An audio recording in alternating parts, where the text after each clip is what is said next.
Ever wonder what medieval combat was really like? Hollywood shows you shiny swords and epic duels, but the truth is way darker. We're talking about weapons so brutal they could crush armor and shatter bones in one swing. Think a war flail whipping around unpredictably, or an estoc stabbing straight through armor gaps. Let's talk about the terrifying tools of medieval warfare that movies never show.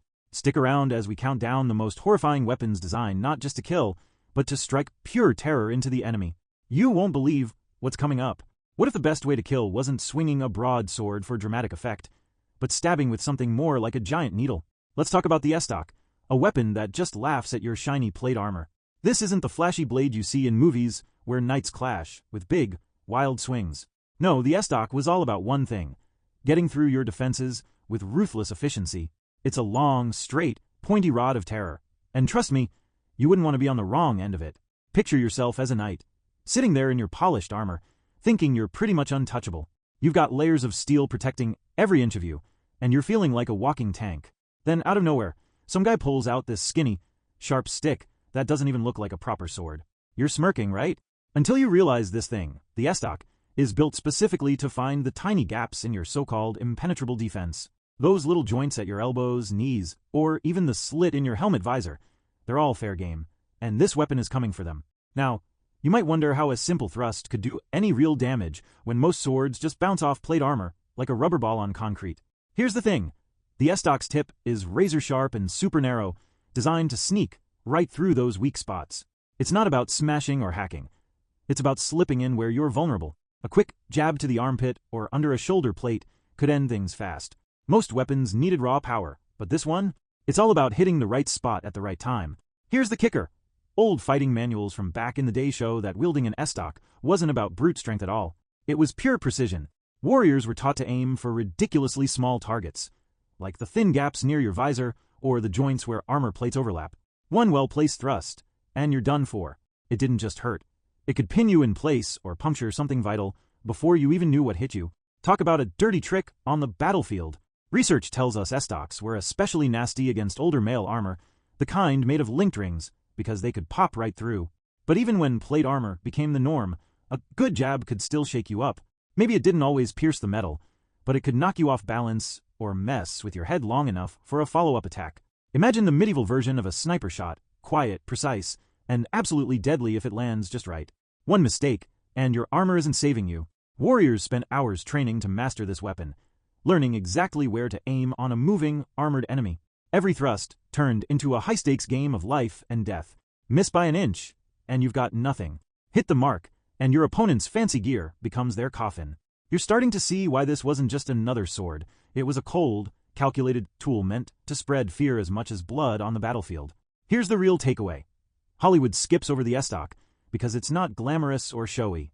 There's no epic clash or sparks flying, but its true purpose was brutal, turning your own armor into a death trap by piercing where you'd never expect. Now that you know about this sneaky killer, let's move to a weapon that didn't care about finesse at all, just raw, chaotic destruction. Ever seen a weapon so wild it could hit you from any angle, or even hit its own wielder? Let's talk about the war flail, a medieval wrecking ball on a chain. This isn't the clean, precise tool we looked at before. No, the war flail was pure madness, a weapon that could smash through just about anything if it landed right. You wouldn't believe the havoc this thing caused when swung by someone who knew what they were doing, or didn't.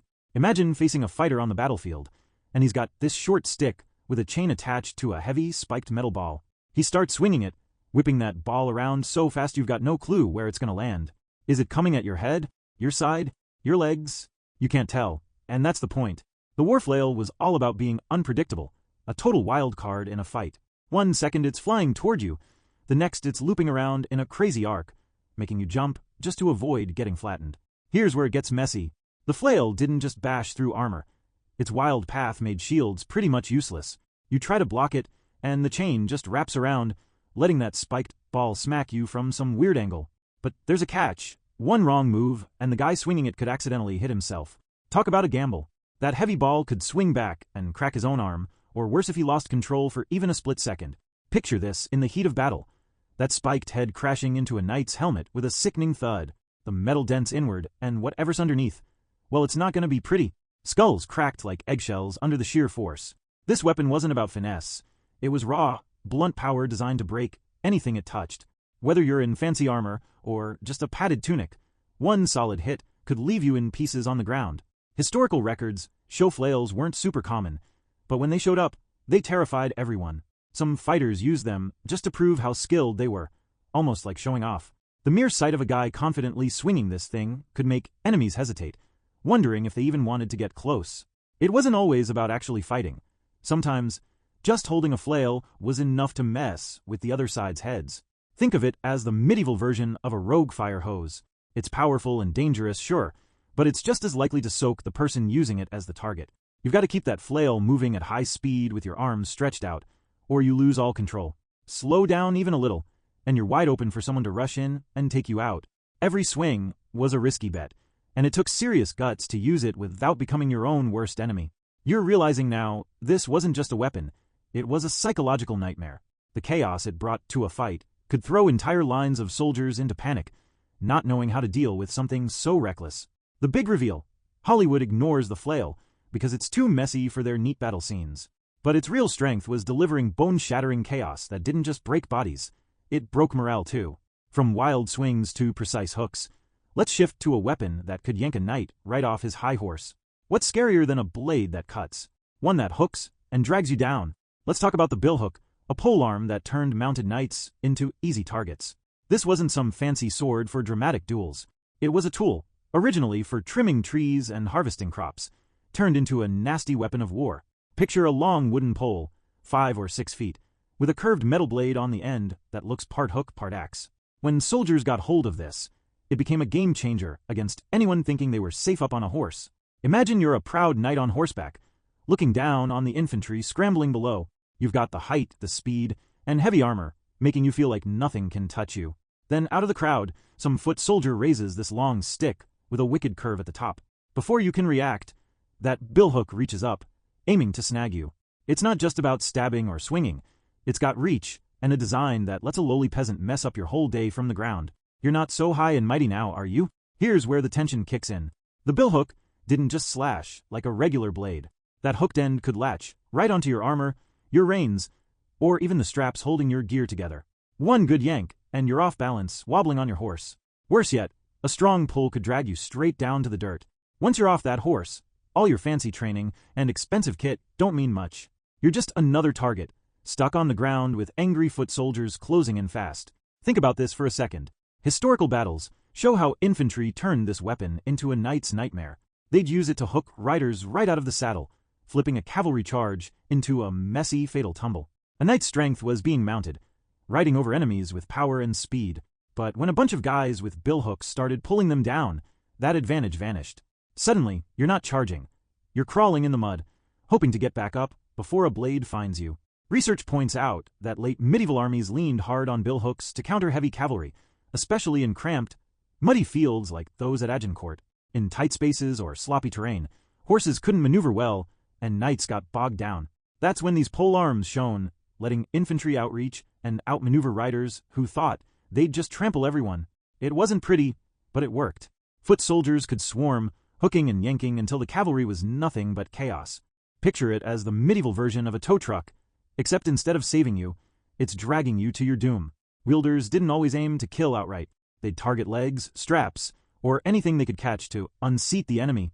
Sometimes they'd even hook the horse itself, tripping it up or slowing it down. Every cavalry charge turned into a risky bet. Would you make it through, or get snagged and dropped hard? It's no wonder knights started rethinking their tactics. You're starting to get why this weapon changed everything, especially for foot soldiers staring down armored giants on horses. Here's the eye-opener. Hollywood skips the billhook for flashy swords, but its real terror was toppling knights, stripping away their battlefield dominance. From dragging down riders to hammering through defenses, let's look at a weapon that combined brute force with deadly versatility. What if one weapon could bash, hook, and stab all at once? Let's talk about the lucerne hammer, a polearm that was like a Swiss Army knife for destroying armored foes. This isn't the kind of thing you'd see in a movie with knights swinging huge swords for show. No, this was a long, practical tool, about 6 feet or more, with a head that meant business. On one side, a flat hammer for smashing, on the other, a sharp spike or hook for nasty follow-ups.